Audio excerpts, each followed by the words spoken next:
快看快看，丞相府要抛绣球选亲了！就是那个真假千金闹得满城风雨的江家丞相府。可我记得江家二小姐江令瑜不是早就和裴国公府的裴世子定亲了吗？来了来了，开始了！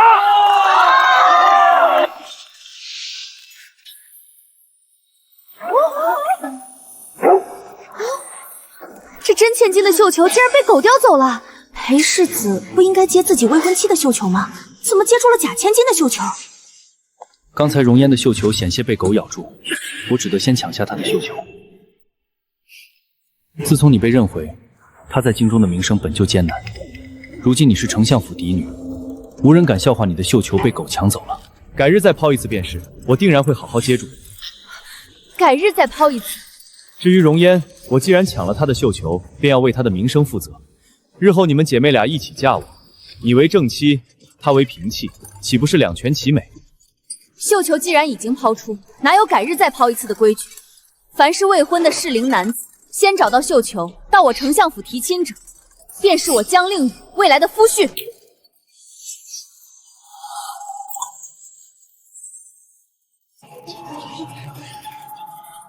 你一定要这样与我置气吗？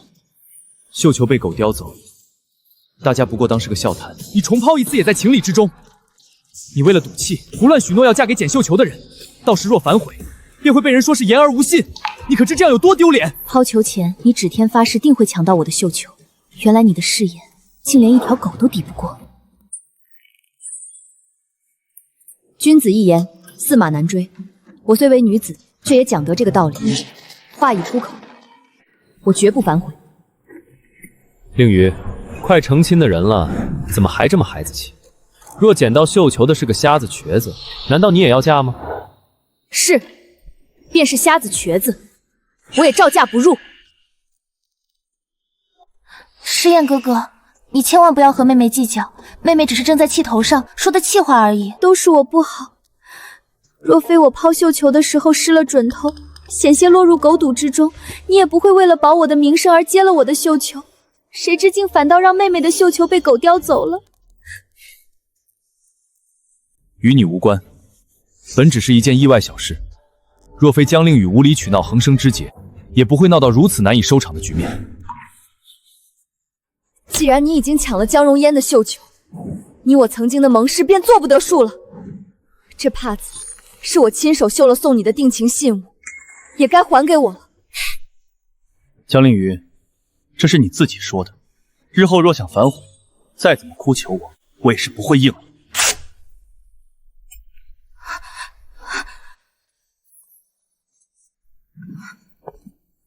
丞相大人，晚辈抢到了令爱江容嫣的绣球，特来提亲。裴世子要娶的是容嫣，可是裴世子不是已经和小女令宇说定了亲事吗？只是私下口头说了几句而已，既未托媒人来说亲，也没有下聘，如何能算得上是定了？今日我既然抢到的是容嫣的绣球，便是姻缘天定，天命难违，我又怎好违背天意？这倒也是，你与容嫣本就是青梅竹马，若非去年我发现令宇才是我的亲生女儿，只怕你和容嫣年初就该成亲了。对了，令瑜的绣球被何人接到了？孽女，你是想要丢光我的脸面吗？竟然敢随口许下要嫁捡到绣球之人，简直有辱门楣。若对方是位世家子弟，还则罢了；若只是个白丁或是贫寒子弟，日后我岂不是会被同僚笑话死？什么？这如何使得？万一对方心怀不轨，那是要误了终生的呀！你给我滚去祠堂，跪地思过！令瑜，只要你现在求我，我还可以允你入府做个平妻。令瑜，还不赶紧给世子服个软！若你那绣球随便被个庶民乞丐捡走，可该如何是好？我江令瑜一言既出，驷马难追，绝不做那背信弃义之人。确实该让你长长记性。妹妹，我来给你送吃的来了。妹妹，没想到吧？我只是故意扔歪了绣球，诗燕哥哥便为了保我的名声放弃了妹妹。我还以为你在他心里的位置有多重呢，原来也不过如此啊。江令瑜，你也不必觉得委屈，若非你出现，丞相府嫡女的身份和诗燕哥哥本来便该都是我的，如今你已经抢走了我的贵女身份，我绝对不会再让你抢走诗燕哥哥。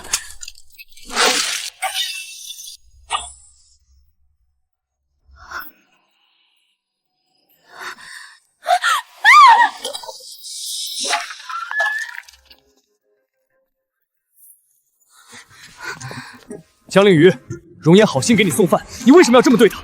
不是我，是江容颜自己摔了食盒，想要陷害我。容颜心地善良，对你处处关切，你却丝毫不领情，反而倒打一耙拿他撒气。江令宇，我知道你心怀不满，嫉妒容颜，可这条路是你自己选的，我已给足了你颜面，是你自己不要。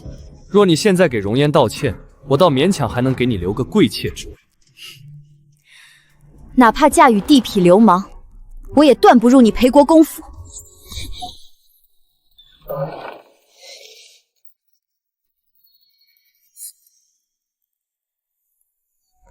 我和江容嫣出生时便被乳娘交换了，她成了千金，我成了草芥。后来我进了裴府当丫鬟，过得还算不错。我干活利落，被送到她房里伺候。她性情温良，哪怕我弄洒了茶水，她也只顾着请大夫帮我看看。我在她身边伺候了7年，她教我念书识字，久而久之生了情意，红着脸与我表白。令宇，我心悦你。我当然也有心动，但我一个丫鬟，至多在她身边做个通房，连当妾室都没资格。我不想一辈子为奴为婢，便忍痛拒了他的情意。他向我许诺，定然会做到娶我为妻，竟真的跪在国公夫人院子里求了3天。国公夫人自然不会应允。别哭，既然阿娘不允，我便自己考功名，日后凭自身顶门立屋，定然娶你当正头娘子，一生一世只你一人。是我心想，便是通房丫头我也认了，我只愿留在她身边长相守。后来丞相夫人来谈话，发现我与她母亲长得像。你长得真像我那过世的母亲，便派人去查，才得知我才是她的亲生女儿。等闲变却故人心，裴诗燕，你的誓言真让人恶心。妹妹这是才从祠堂出来，哎呀，我这几日忙昏了头，倒忘了给妹妹送饭了。这些东西都是诗燕哥哥送给我的定礼，妹妹若有喜欢的，尽管拿去，算是我的赔罪礼。不必，妹妹这时还与我置气呢。这都3日了，也无人拿绣球来求亲。万一要是绣球再也找不到了，妹妹岂不是要苦等一辈子了？妹妹这又是何必呢？蝴蝶白玉簪是金玉轩买的，翡翠玉镯是千宝坊的珍品，还有这珍珠冠、宝石步摇，皆是从江南买回来的。裴诗燕当真是小气，这些东西是她曾经给我预备的定礼，金银物件上还刻了我的名字，如今竟原封不动送给你，未免太过敷衍。走，姐姐该好生说说她才是。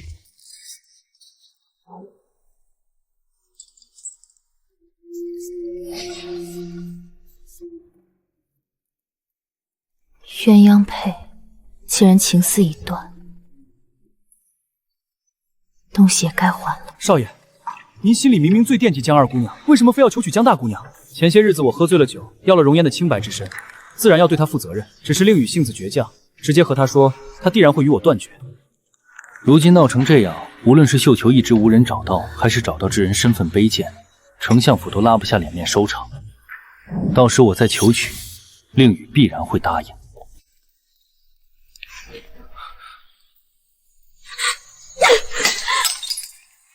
裴诗燕，你我从此恩断义绝，再不必相见。令宇，既然你听见了，我们干脆把一切都摊开来说。是我不该瞒骗你，但如今容颜已经怀了身孕，我非娶她不可。可我心中始终最爱的是你，我是真心想要娶你。况且，你除了嫁我，还有什么后路呢？如今绣球没有踪影，你难道一辈子不嫁了吗？小姐，小姐，有一位公子说有绣球的下落，想要当面和小姐说。好，我现在便去见见未来的夫婿。小姐，这要是里面坐的是个不堪入目的人，咱们可怎么办呀？话一出口，断无回头的余地。是龙是虫，我都得认。你先在这等我吧。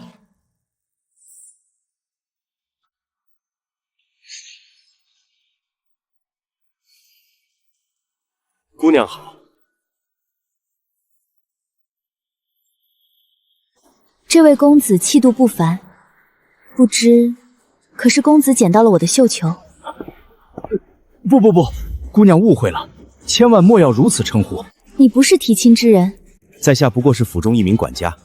如意是我家主子养的爱犬，由于府中看管不严，那日他竟偷偷溜出府门，无意中搅乱了江姑娘的选亲盛会，害得姑娘绣球落入犬口，流言四起。在下代主子向姑娘致以万分歉意，实在是抱歉。那，你家主子的意思是？我已将当日选亲会之事悉数去信告知主子，主子回信交代，此事关乎姑娘终身，一切全看姑娘的想法。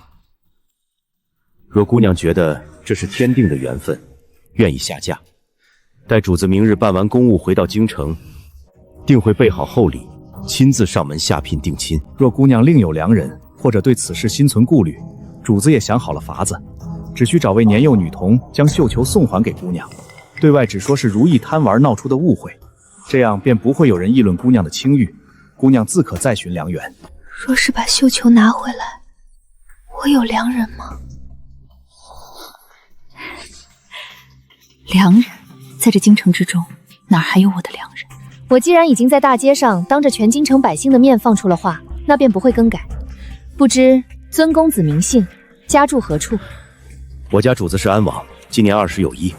姑娘尽管放心，王爷府里清静得很，至今无妻无妾。安王，当今圣上的亲弟弟顾恒玉。正是，主子叮嘱，若是姑娘愿意婚嫁，便将这封信交与姑娘亲议。主子的诚意皆在信中。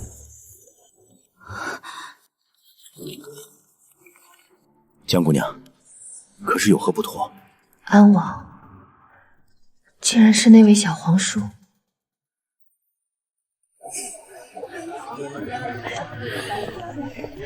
瞧瞧，这就是那个迷得裴世子神魂颠倒的狐妹子，区区一个低贱丫鬟，竟也敢肖想国公府世子正妻的位置，你也配？奴婢从未肖想，是世子抬爱。抬爱？你便是靠这张脸勾引实验哥哥的吧？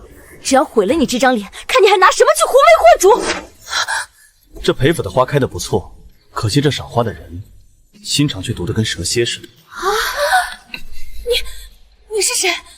竟敢管我的闲事？几位颇有贤名的贵女，背地里竟然是这般泼辣，本王倒要好好和你们讨教讨教，如何一副狠辣心肠，却还能有个好名声。可怜本王为人正直善良，却总被人挑有错来编排。若是让太后知道京中贵女如此行事，不知各位的家族名声还保不保？快走！是安王，这个混世魔王惹不得。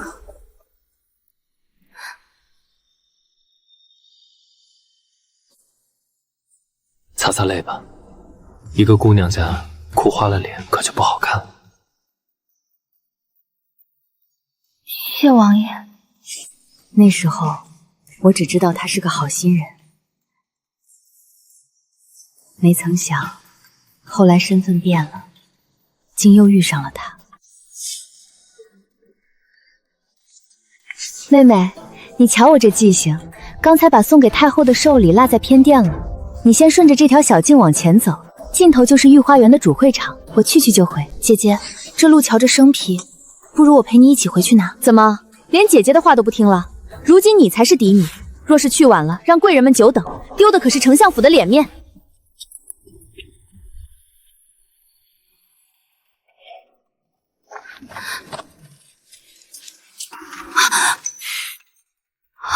若是再往左转，你就要进冷宫陪那些疯妇人捉鬼去了。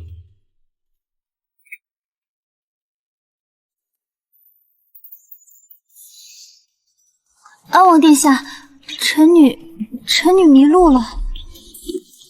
迷路？江荣烟那点上不得台面的小伎俩，也就骗骗你这种实心眼的。这一身穿得像个被捆扎起来的粽子，连路都不会走了。跟着我，我带着你走。抬头挺胸，这宫里的地板值钱的很，你总盯着地看，弟也不会给你金子。停。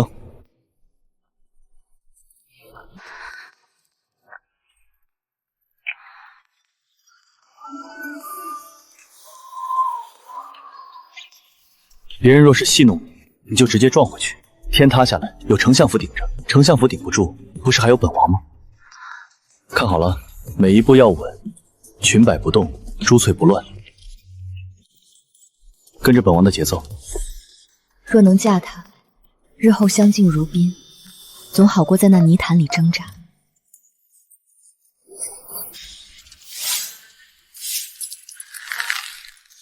裴世子在这站了半个时辰了，那脸拉得比驴还高。二姑家回来，怕是要遭殃。锦韶，你没看到腰间的玉佩都快被捏碎了？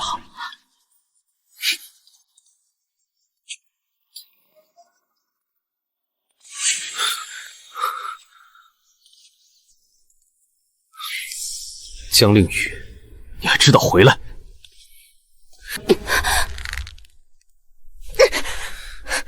本世子在跟你说话，你装什么清高？刚才在茶楼里，那个捡到绣球的人，就是他。我打听过了，不过是个名不见经传的平庸之辈。江令宇，你是不是疯了？你宁愿嫁给那样一个平庸无能的才子，甚至是个下三滥，也不愿回头看我一眼。你说，我裴时宴哪里不如那个只会捡便宜的缩头乌龟？是，哪怕对方真的只是平庸之辈，哪怕他一无所有，只要他有一颗真心，就比你强上100倍、1000倍。好一个真心！你以为这世道靠真心能活命？裴时宴，听清楚了，我江令宇，便是嫁乞丐、嫁残废，也绝不嫁你这种满口仁义道德，实则安扎算计的伪君子。我绝不嫁你！好，你有骨气，我倒要看看你那所谓的夫婿能不能迈进这相府的大门。等你在那贱民手里哭干眼泪的时候，跪下来求我，我也不会再看你一眼。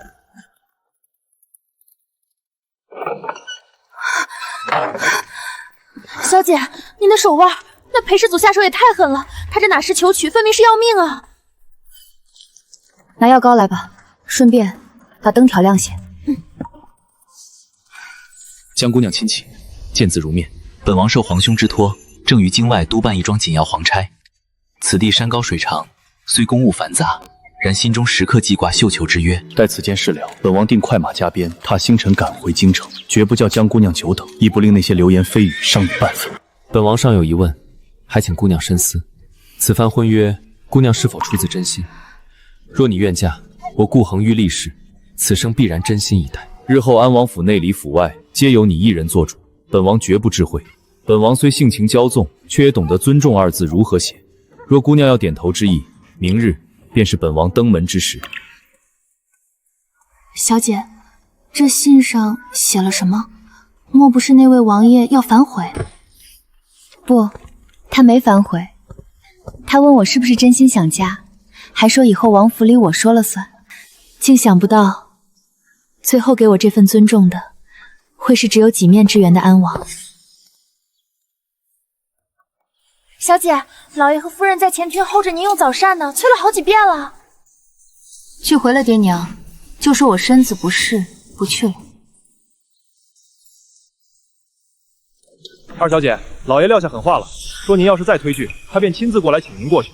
老爷的脾气您是知道的，别让小的们难做。亲自来请，这是怕我不去，没法当众审我这份罪。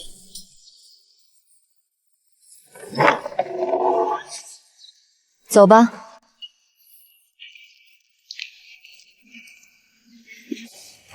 你还知道出来？爹爹既然要亲自去请，女儿怎敢不从？不知今日这早膳怎么连裴世子也请来了？你别在这儿阴阳怪气。今日找你来是给你指条活路。关于昨天找上门的那个男人，我已经派人去打听过了，那不过是安王府的一个管家。江令宇，你简直糊涂到了极点！为了跟裴家置气，你竟然放言要嫁给一个捡了球的奴才！令宇啊，你爹说的对，那管家身份卑贱，你若是真嫁了，不仅是你，连带着咱们丞相府的脸面都要被你丢尽了。令宇，只要你现在点个头，承认昨天只是小孩子脾气，裴家尚且还能做你的退路。我看在往日情分上，定会护着你。你可想好了？若是执迷不悟，非要嫁给一个管家，我丞相府便当众与你断绝关系，从此你是死是活，与我江家再无瓜葛。不仅如此，我更不会给你出1分1毫的嫁妆。你既然想嫁奴才，那就滚出去，去过那贫寒卑贱的日子。父母情郎，在他们心里根本就没有我的位置。既然如此，我也没必要再留恋了。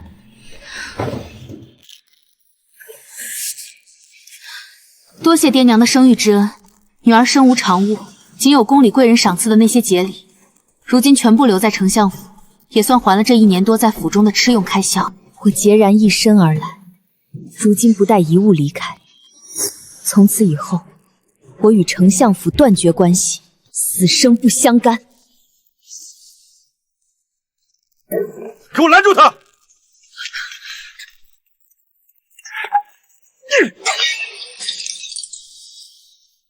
孽女，你是真想要气死我不成？你离了丞相府还能去哪里？去找安王府的管家吗？你不要脸，我丞相府还丢不起这个人。绿雨，你真的要把你爹气死才甘心吗？还不快道歉！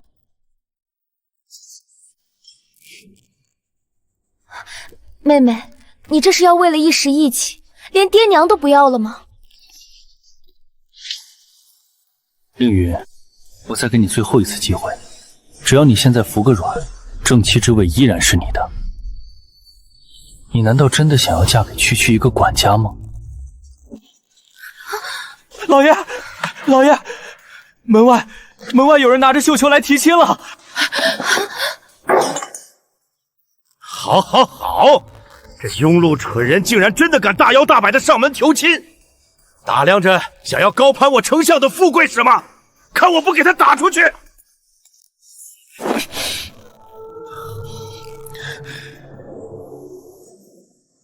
令宇，丞相大人是绝不会同意你嫁给一个管家的，一定要让事态走到无法收场的地步吗？只要你现在点个头，所有的麻烦我都会为你解决。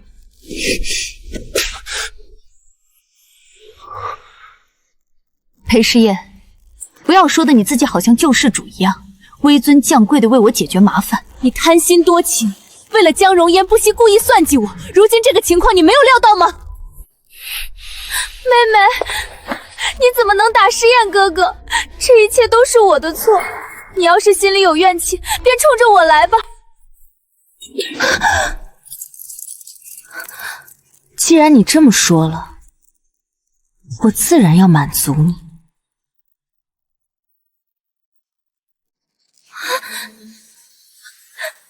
我不知是哪里惹到了妹妹，或许我的存在就是一个错误。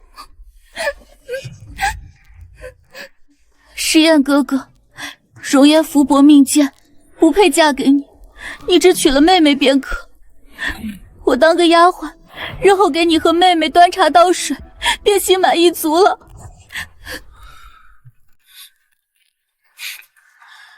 有些人真是天生贱骨头，放着丞相府嫡女、国公府正夫的尊位不要，非要嫁给一个奴才。既然如此，本世子也不会和一个奴才抢人，省得失了体面。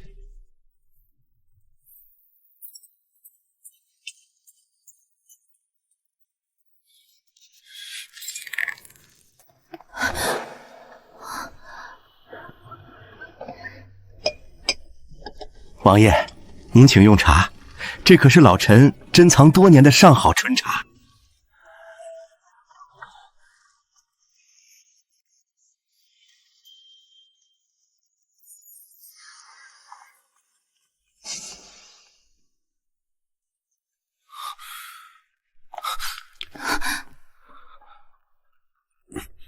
江凌宇，你疯了吗？这个管家竟然请来安王亲自帮他提亲。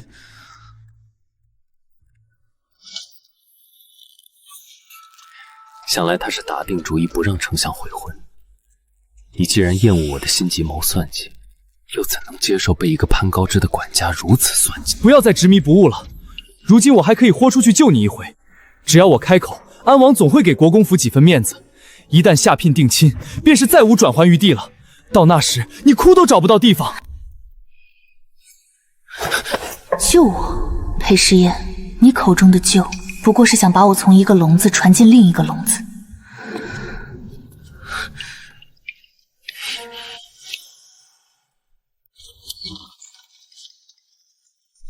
乖乖，这都抬进去30多箱了吧，还没到头。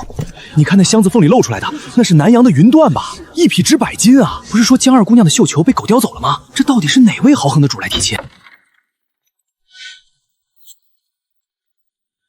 红珊瑚树1对，深海明珠100颗，金丝楠木家具1副，蜀锦绢花50匹。禀老爷，聘金，黄金1万两，白银5万两，更有各类珍奇玩物，尚未计全。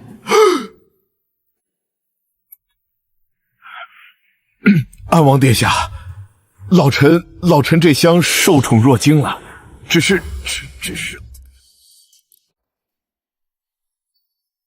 这阵仗比裴公府还大啊！二姑娘这是要交大运了，大运嫁个奴才，穿得再好也是奴才婆婆，有什么可羡慕？哼！殿下，您对自家管家的这份维护，老臣看在眼里，这诚意确实足。哦，那丞相大人的意思是？只是这丞相府的嫡女嫁给一个管家，说出去实在是有损名声，老臣日后在同僚面前也抬不起头。不如这样，殿下可否撤了这管家的奴籍？老臣自会在朝中运作，想办法给他找个微末的闲职差事，这样对外宣称总算全了老臣的体面，也让令宇有个依靠。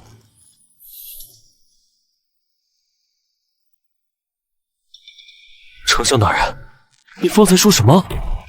撤了谁的奴籍？自然是那位捡到绣球的管家。本王何时说过是为管家提亲了？丞相大人何出此言？本王是为自己来提亲的。这不可能！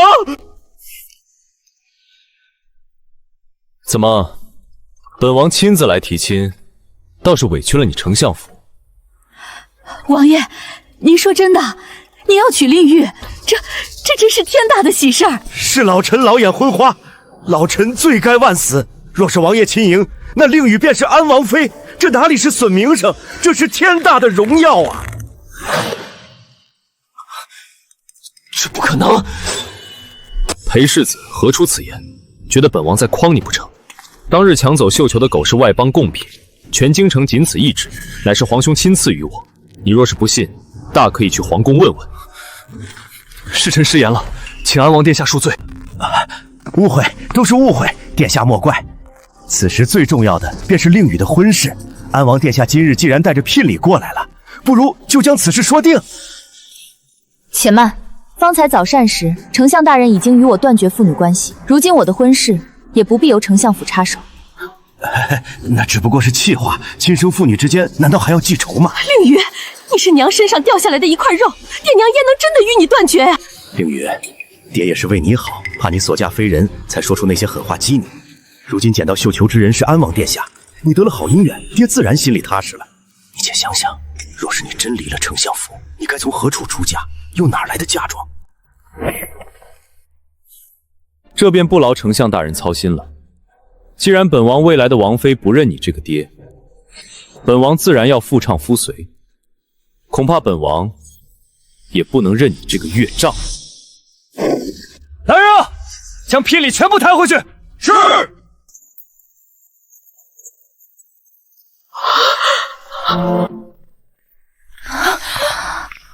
孽女，你给我站住！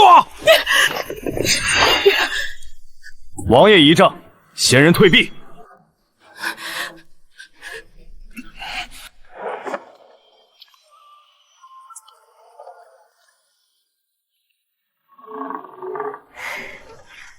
终于离开了这个让我伤心的是非之地。我在京城另有一处宅院，江姑娘若是不嫌弃，不如过去小住几日。待我尽快筹办好大婚仪式，便正式迎你入门。如今我已不是丞相府的嫡女，于王爷并无注意，无权无势，恐怕配不上王爷。哈哈哈哈！江姑娘多虑了，我又不是那些削尖了脑袋要夺位的皇子，何必要什么丞相的注意？本王若是想要权势，皇兄给的已经够多了。我若喜欢一个人，只看他这个人，何必在乎她的身份？哪怕你只是个寻常百姓家的女子，只要本王认准了你，你就是这大清最尊贵的安王妃。喜欢。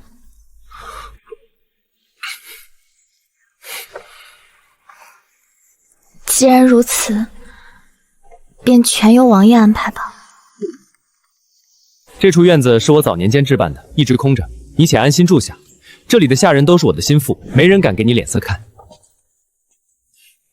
多谢王爷。先别谢，等大婚仪式筹办好了，本王要风风光光把你从这儿迎进那扇墙那边去。虽然只有一墙之隔，可这几日他来的也太勤了些。到底是未婚，总见面对他名声不好。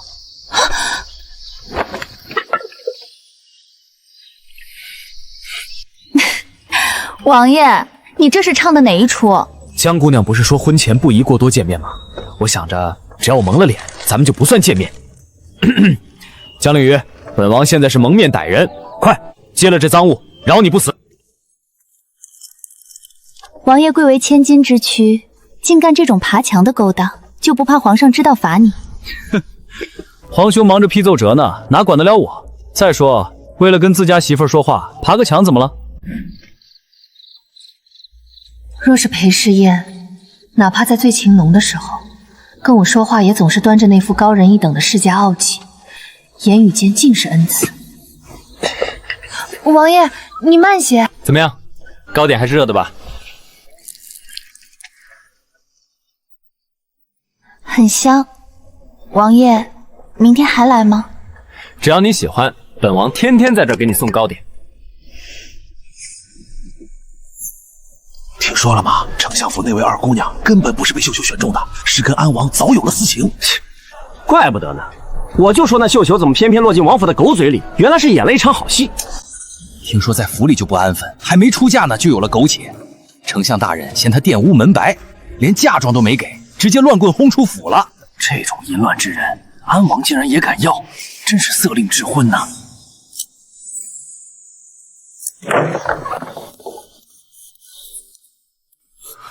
王爷，您消消气，奴才这就去封了那些长舌妇的嘴。封嘴！本王要把他们的舌头全部拔下来喂狗！令宇，那些人把话说的那么难听，说你我苟且，说你淫乱玷污门楣，你竟然还坐得住？嘴长在他们身上，随他们说去。我在丞相府受过的罪比这重多了，这些流言我无所谓。你无所谓，本王有所谓。本王捧在心尖上的人，凭什么要受等安撒气？丞相府不送你出嫁是吧？觉得你身份低贱是吧？好，本王定要让你成为这京城最尊贵的女人，看谁还敢放一个屁！皇姑母，您若是不帮这一回，我这辈子就不娶了。您是没瞧见令玉受的委屈，那些流言简直要逼死人。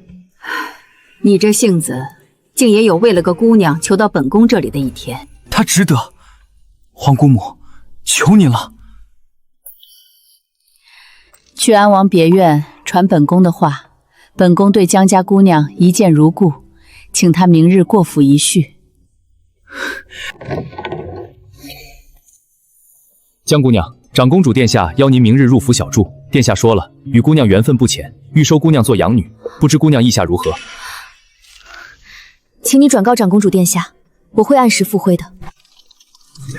长公主这般巾帼不让须眉的人物，却因为这一身情伤，自驸马牺牲后再未婚嫁，膝下更是荒凉。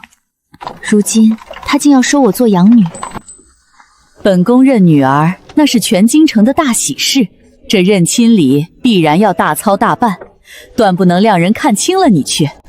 殿下，这些衣物实在太贵重了，令宇受之有愧。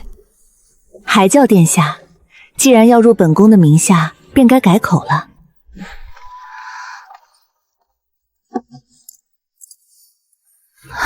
别动，这簪子你戴着最合适。这簪子是父皇在世时亲自绘图命人为我打造的，本宫当年宝贝的紧，总想着将来传给女儿或是儿媳。可惜驸马死得早，本宫膝下并无儿女。这簪子落了灰，如今总算有了主人。幸亏恒玉这孩子心细，这些年时常跑来陪本宫逗乐，才解了本宫心里的苦闷。这些年，无论谁给他选亲，哪怕是太后亲自指认，他都一口拒绝，只说这辈子非心爱之人不娶。本宫那时候便知道，他心里早就藏着人了。这次他为了你，特意求到本宫这里来，撒娇卖坏，非要让本宫认你做义女。原本本宫还想端着架子瞧瞧，可今日一见，你倒也是真的合本宫的眼缘。你这女儿，本宫是真心认下了。祝你和恒玉日后和和美美，相伴白头。女儿多谢阿娘。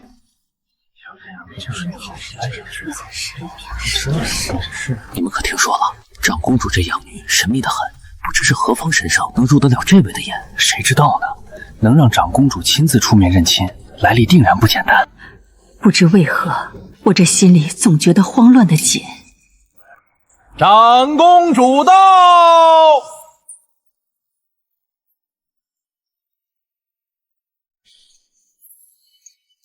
今日请各位见证，本宫身侧这位，便是本宫认下的养女。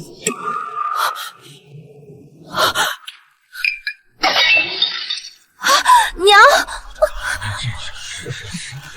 阿娘，女儿有些头晕，想去花园透透气。去吧，别走远了。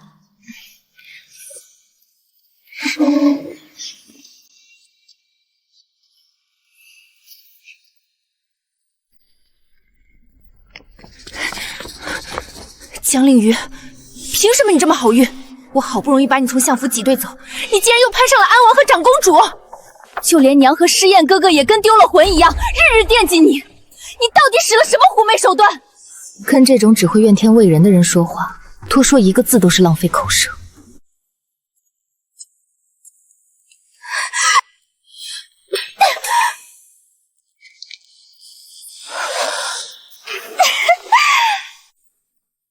江令宇，我定然会让你声名狼藉。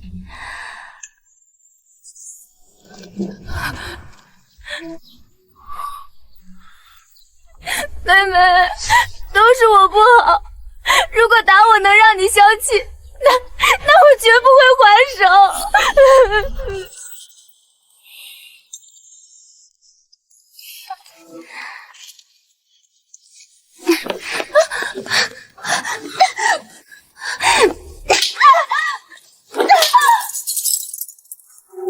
江荣烟，这种自残陷害的小伎俩，你还没用腻吗？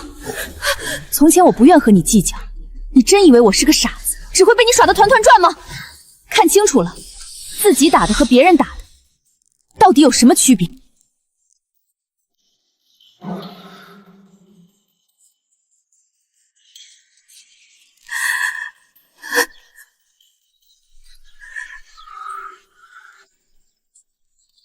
令宇，是我不好，是我被蒙蔽了双眼，是我贪心滥情，才让你受了这么多委屈。我不娶容烟了，真的，我不娶她了。如今安王那边还未下聘定亲，一切都还来得及。令宇，你当真要割舍我们多年的情谊吗？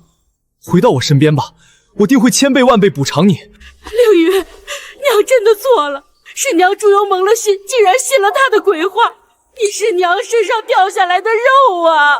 跟娘回家吧，以后这府里没人敢再欺负你，娘把所有的嫁妆都给你。情谊，裴诗燕，你说的情谊，是在我绣球被狗叼走时冷嘲热讽，还是在我被关祠堂时逼我做妾？还有您，我的亲生母亲，在我受辱时您在哪里？在我被江荣烟陷害时，您又在偏袒谁？我现在有了疼我的阿娘，有了真心待我的未婚夫，谁稀罕你们迟来的那点廉价亲情和情谊？江令宇，你这个冷血的小人！冷血，比起你们的无耻，我还是差了点。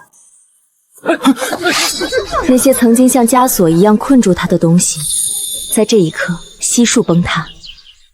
令宇，这边，本王给你备了最爱的荔枝。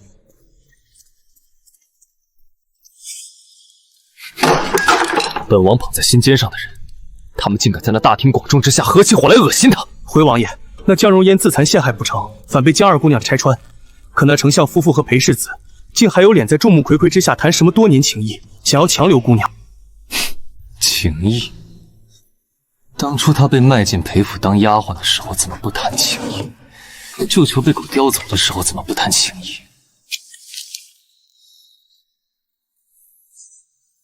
本王这人向来心眼小，得罪了本王还没什么，敢让本王的女人受委屈，那就都别活了。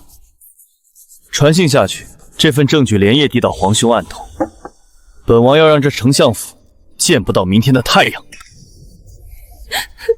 哭哭哭，就知道哭！如今长公主认了他，安王又护着，这关系要是修补不上，咱们相府就彻底完了。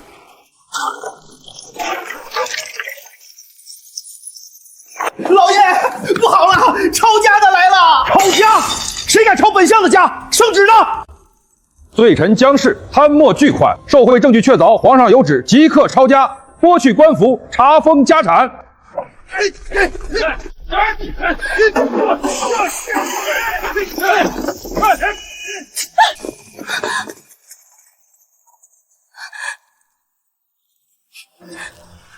安王，定是顾恒玉那个疯子！为了一个江令宇，他竟然要毁了我江家百年基业！安王殿下说了，江大人既然这么喜欢算计亲生女儿，那就去北境苦寒之地，好好算算剩下的日子怎么过吧。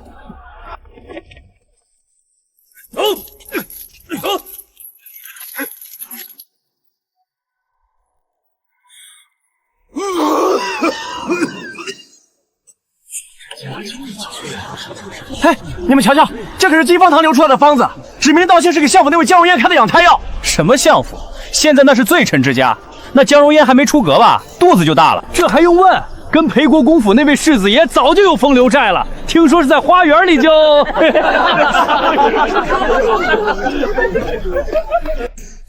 月，你看看你干的好事！现在全京城都在传你和那破落户的安杂事。母亲，容颜她已经怀了我的骨肉，您不能……骨肉？一个没了母家支持、声名狼藉的荡妇，也配生我裴家的种？可我们已经有了情谊，您答应过要让她进门的。那是以前，如今江家满门抄家，她就是个丧门星。我已为你定下王御史家的千金，今日便下聘，过几天就成亲。裴师爷，你出来！你居然要娶别人！我肚子里可是你的亲骨肉！裴师爷，你若敢负我，我便带着孩子装死在你大婚的喜台上！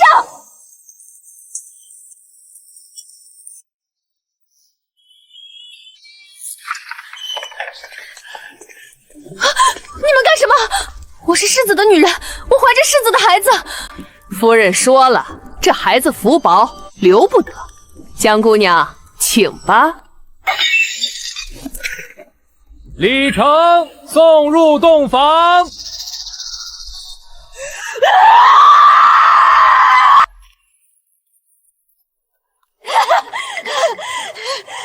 裴诗言，你还我的孩子，还我的命来！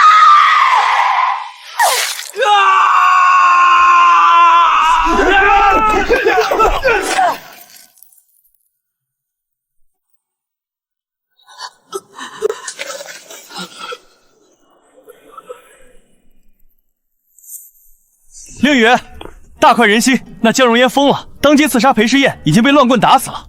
那裴诗燕虽然保住了命，却成了个废人。王爷这消息倒是灵通的很。本王亲自放的风声，能不灵通吗？看着那些欺负你的人一个比一个惨，本王心里这口气才算出了。你不是总说自己最是良善吗？怎么今日笑得这么像话本里的反派角色？良善是对你的，至于那些欺负过你的人，对于他们来说，我顾恒玉就是个恶贯满盈的反派角色。裴家散了，江如烟也落得那样的下场。顾恒玉，我现在觉得像在做梦。怎么，觉得本王下手太重，吓着你了？不是，我只是有些好奇。顾恒玉，我们回京之后真正见面的次数并不多。你是高高在上的安王，而我当时声名狼藉，你为什么对我这么好？因为我心悦你。说正经的，别打趣我。你我在抛绣球之前见面不过数次，你怎么可能就陷得这么深？凌雨，这世间的缘分，有时候早在你还没记住我的时候，就已经刻进骨子里了。什么意思？这就要从6年前说起了。瞧瞧，这孩子肿成这样，莫不是得了什么瘟疫？快走快走！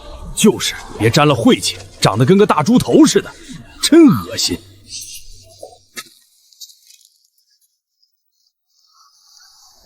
哥哥，你生病了吗？这是我攒了半年的钱，哥哥，你忍着点儿，我背你去城里看大夫。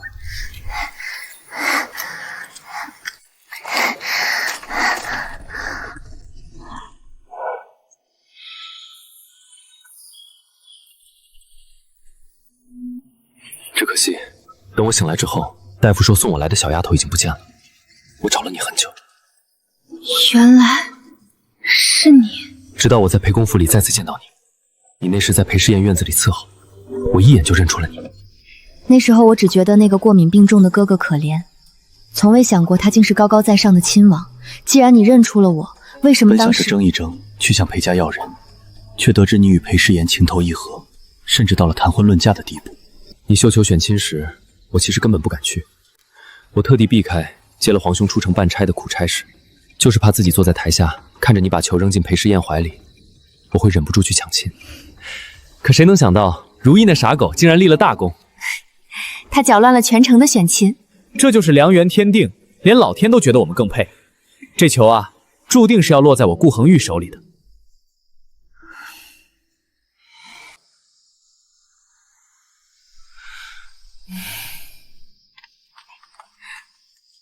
打从二小姐住进来，我还是头一回见她笑得这么松快。那是自然，咱们家王爷为了等这一刻，可是把半颗心都悬在二小姐身上了。原来我早就在不知不觉间欠了王爷一份情。不是欠，是缘。老天让你被乳娘送走，让你在裴府受委屈，甚至让绣球被我的如意叼走，这些在外人看来是苦难的进程，其实都是为了把你送到我身边。往后余生，我不会让你再受半分委屈，不会让你再看任何人脸色。安王府是你的，我也是你的。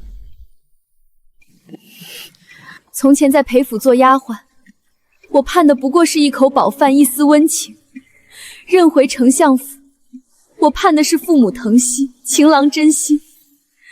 可到头来，皆是一场空。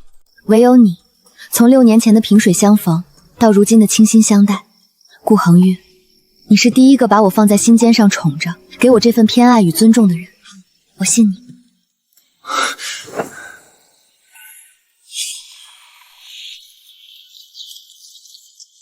这都谈了2个时辰了，聘礼居然还没见尾。听说是安王殿下亲自盯着礼部尚书办的，从王府排到了长公主府，这架势，太子妃出嫁都不曾有过。从前谁说她是丧门星的？这分明是泼天的富贵。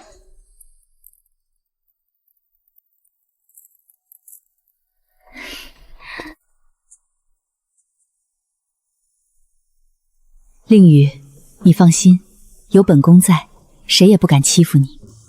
恒玉这孩子从小被皇上太后宠坏了，性子跳脱，可对你是真心实意。往后他若敢惹你生气，你尽管来找本宫，本宫替你收拾他。有阿娘在，令宇自然什么都不怕。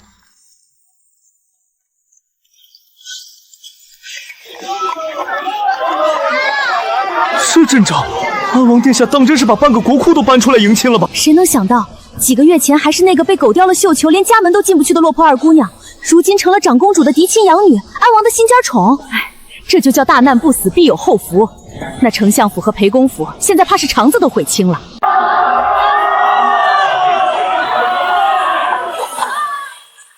请新郎接连迎亲。阿宇，我来娶你了。一拜天地。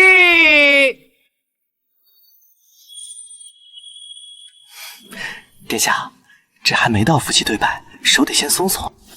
不松，本王等了6年，好不容易攥住了，死也不松。2拜高堂。夫妻对拜。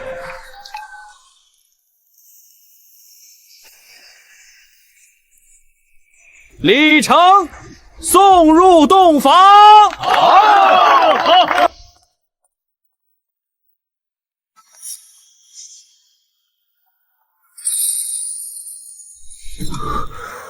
阿玉，你真好看，好看的让我想把全天下最好的一切都捧到你面前。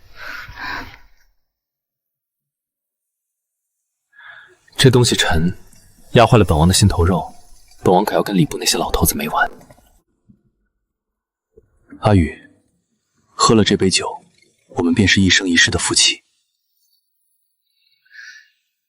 上穷碧落下黄泉，永不分离。以后这里就是你的家，再也没有人能让你受委屈。